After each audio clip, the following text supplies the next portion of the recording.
Hi, I'm Brandon. I am the Chief Product Officer at Weave, and I'm going to talk today about the regulatory lifecycle in AI and how to incorporate it and the ways to think about incorporating it into the regulatory lifecycle of therapeutic development. So in terms of the structure of that, we want to try to create a framework here to help with those evaluations. These are some of the important aspects of that framework that we want to consider. When it comes to AI systems, especially the technology that's available today, these aren't set it and forget it things. It's not a system where you want to push a button and accept whatever comes out the other side. There's a lot more opportunity to be interactive, and that is kind of a key aspect of things here. So these need to empower the people who are doing the job in their workflows. So most of the bullets that you see here are about that.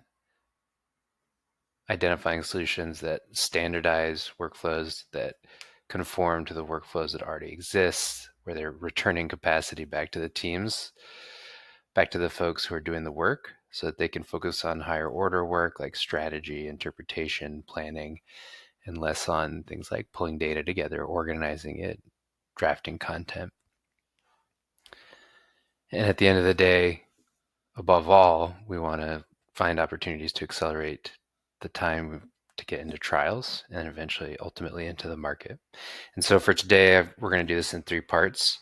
We're going to look at the process itself and the challenges and opportunities there, look a bit around the landscape, the technologies and other existing solutions, and then use those two pieces to begin to build out the evaluation framework.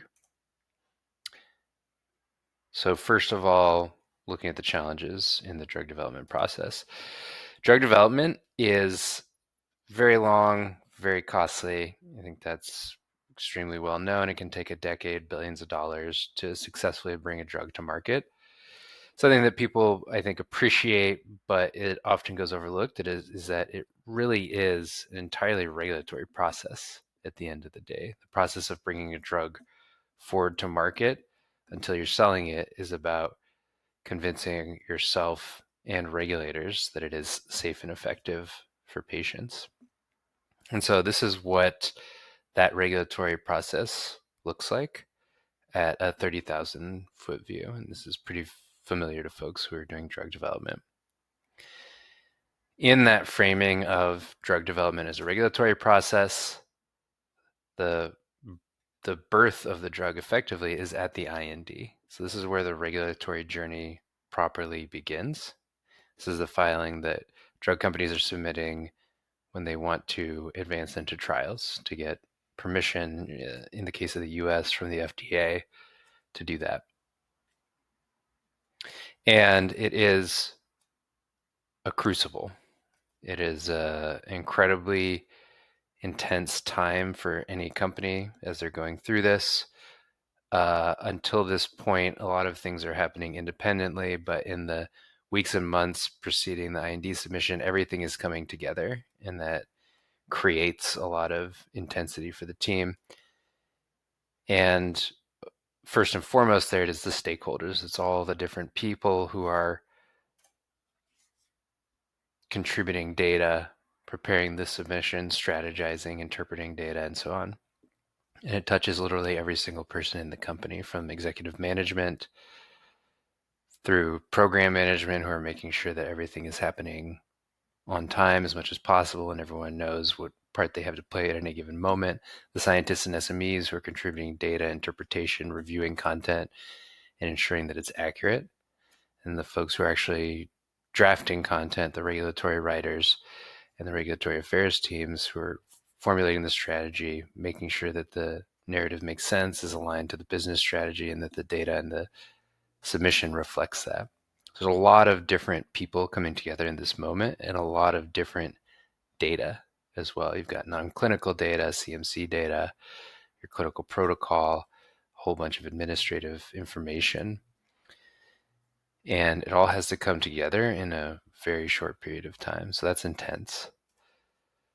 Now, in all of that, there's a lot of complexity, and we're showing here conceptually what some of that complexity consists of, and I'll call out a few examples: the drafting of the content in the submissions in the first place, creating tables, which involves extracting data, constructing tables, filling them out, and then pulling together the templates to support all of that in the first place. These are just a few information tasks that are associated with getting the IND together, among many, many others.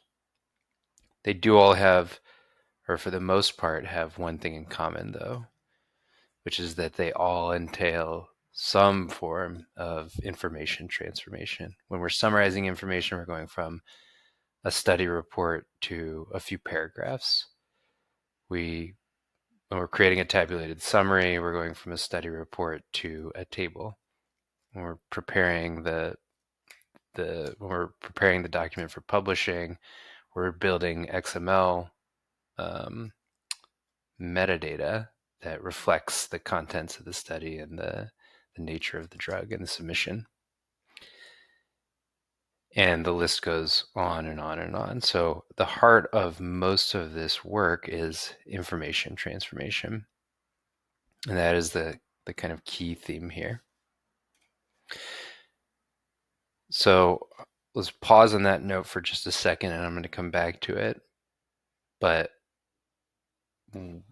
one new technology that is kind of completely changing the equation when it comes to information transformation is large language models. So I want to look at those and kind of the pace at which things are changing and how they fit into the larger landscape.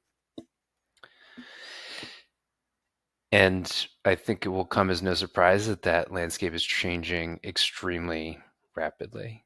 So LLMs first came onto the scene in the popular imagination around March of 2023. That's when OpenAI was releasing one of its first kind of major models. ChatGPT had been out for a while at that point, and these are all large language model backed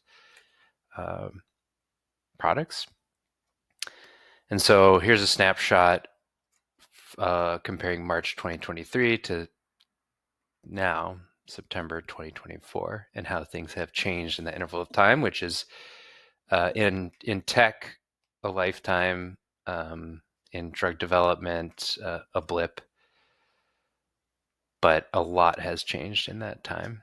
So in terms of the input that these systems can work with, that's the token limit there.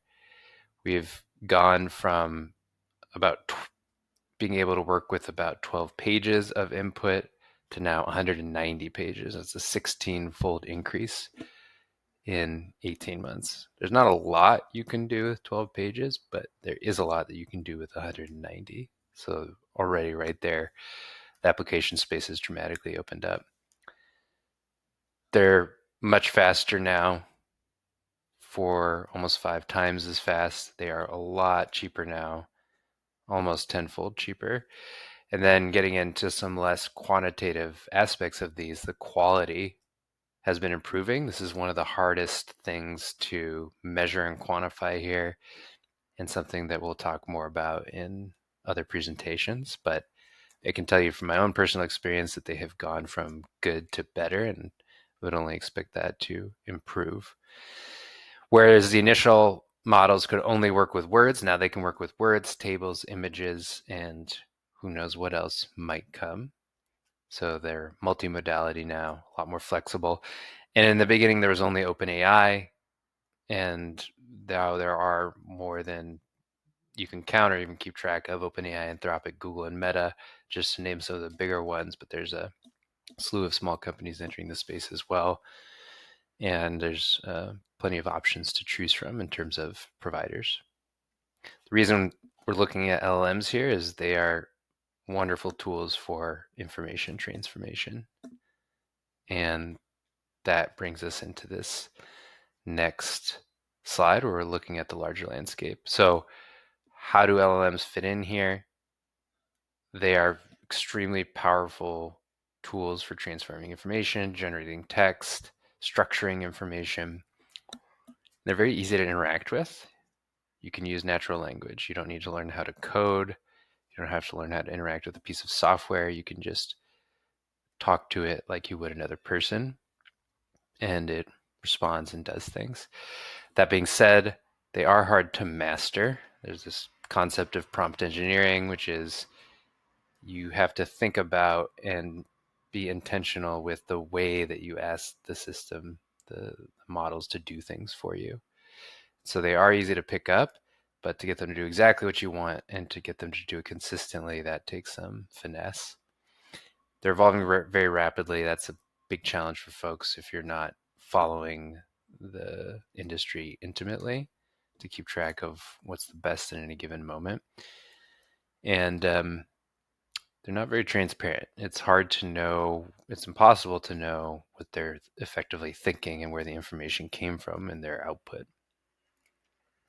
So that's one part of the picture here. Another part, much more specifically to drug development and regulatory development, is RIM systems. These are systems used to track regulatory processes and documents associated with those and information associated with those. These are very well established in the industry. They're incredible tools for helping organize and coordinate teams on submissions, and they dramatically improve the visibility. They're out of reach for most small organizations, and they are fairly heavy tools to deploy and get configured. And even once you do, they're just working with documents. They don't have a lot of awareness of what's inside the documents and the information, and where it's used and how it's transformed. And to contrast with the RIM systems, what many smaller and mid-sized companies use are kind of organic systems consisting of various at-hand technologies and products, things like SharePoint, email, spreadsheets. These are also very accessible, very inexpensive and easy to set up, but have a lot of holes when it comes to tracking. They're very manual and sometimes too configurable, and there's by virtue of both of those things, they're fairly error prone. So the question for the third part here for us is, how do we get the best of all these worlds? Something, the power and ease of the new AI technologies with something that is more purpose-built for a specific domain, like regulatory processes in drug development. So that's what we're going to talk about now. I'm going to do this with an AutoIND lens. AutoIND is the name of our first product at Weave. It is a SaaS product for automating the preparation of IND filings. And so I'm going to take a look at this a bit through that lens because that's what I'm most familiar with, and that's the easiest way for me to convey these concepts. So these are the 5 things that we feel are important to think about if you're a drug company or a consultant who's looking to adopt AI technologies, and ideally a software solution that embeds them to help with your regulatory processes. So we'll go through each of these in turn. The first is that it should be simple and intuitive. The regulatory processes are complicated, the large language models, the technology is complicated, but the software doesn't have to be, and it shouldn't be. It should be easy to interface with, easy to learn. There's plenty of complexity everywhere else to deal with, and the software doesn't need to add to that. What that looks like for us is, we've tried to create a very flexible, very streamlined approach at Weave with AutoIND, where you can take PDFs as input. Those PDFs can be anything. They can come from anywhere. As long as it's a PDF, you can put it in. And then in a few steps, after you've uploaded data, you press a button to draft, and then you have content. You can edit and review that content, QC it. And when you're ready, you can export to a Word document and take that wherever you need to go with it. So the core workflow here is very complex, and that's what makes all the power of these models accessible to people. So that's extremely important. A second consideration is that you really want to look for systems that are AI native. And This is a term that's becoming more popular. I can't take credit for having invented it. We can't. And the idea is, things where you build them, software systems where you build them with AI in mind. You're not just bolting on a chatbot or a little bit better version of a search. You're actually finding meaningful places throughout the process to incorporate it, often in ways that aren't flashy, but in ways that are more valuable and useful and offer utility to folks. And some of the things that looks like for us in AutoIND is certainly the ability to draft content automatically at the push of a button. And that is kind of the big and obvious one, but there's a million other small things too. Organizing the data. When you're uploading your source documents, you can have dozens or hundreds of source docs that you're using to prepare an IND document. They're going to be coming from all over the place. So just classifying those, summarizing them, making it so you can navigate them, that's another application here. After you have a first draft that the system's produced, inevitably you have to refine it. And a person has to do that with a mind on the interpretation and the strategy and the overarching narrative that they're trying to impose. And so they need to be able to iterate on drafts, ideally not by having to type in all the words themselves, but being able to instruct the system to refine it in ways that they would like. So those are a few examples of a much longer list of small but in aggregate very impactful applications of these technologies that we've discovered. You want to try to find software that is purpose-built. So LLMs are great, extremely powerful, but they don't do everything, and overusing them can be as detrimental as not using them at all. And some examples of that is coming back to the opacity that I talked about before. An LLM will spit something out, but has no awareness and cannot explain to you how it did it, where that information came from.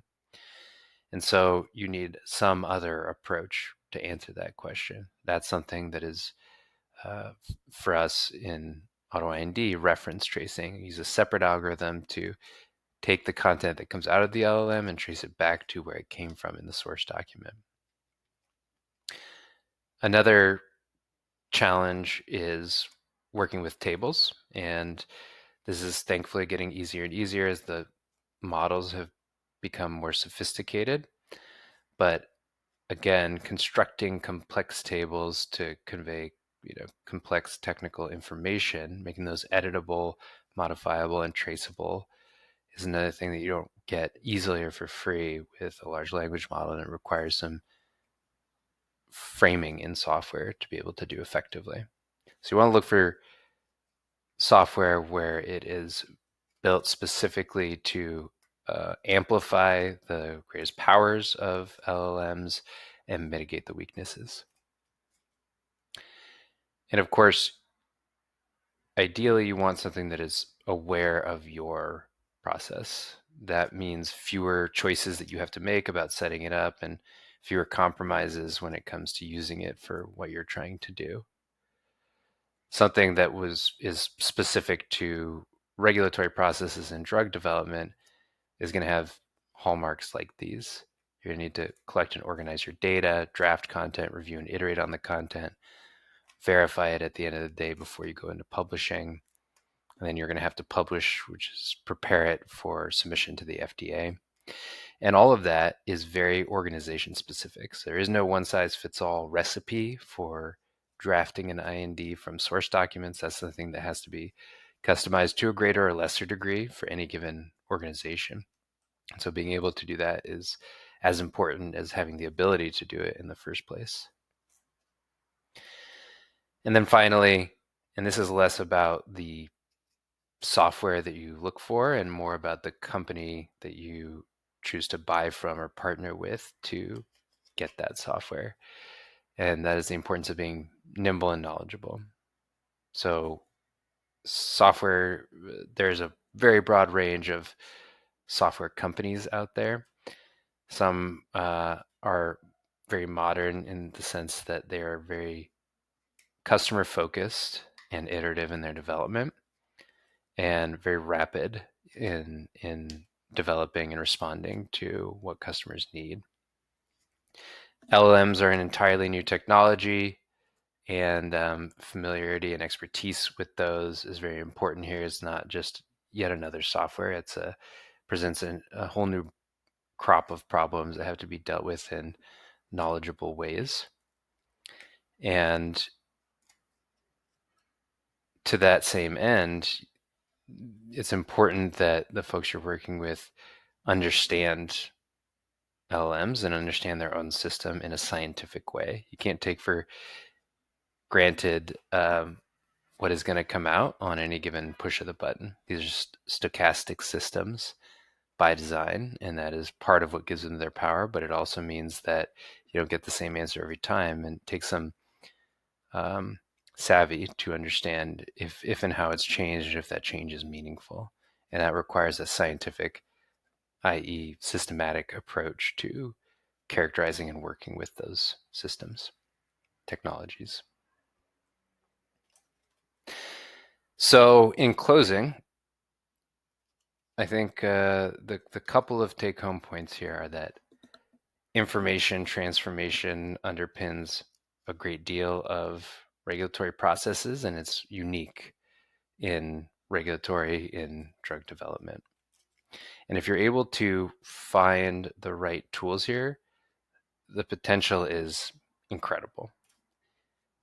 You can reclaim a huge amount of your time. And this is very much where we see the world heading. We're going from a place where humans do everything manually. Yes, there are spreadsheets and systems to help with organization and tracking, and aid the work to some degree. But humans are doing effectively everything, and we're entering a world where humans can focus on the things that they are uniquely good at, and those are the things that require thought and knowledge and experience and judgment. Experimenting, interpreting data, formulating a strategy for the drug itself, the IND specifically, crafting that narrative.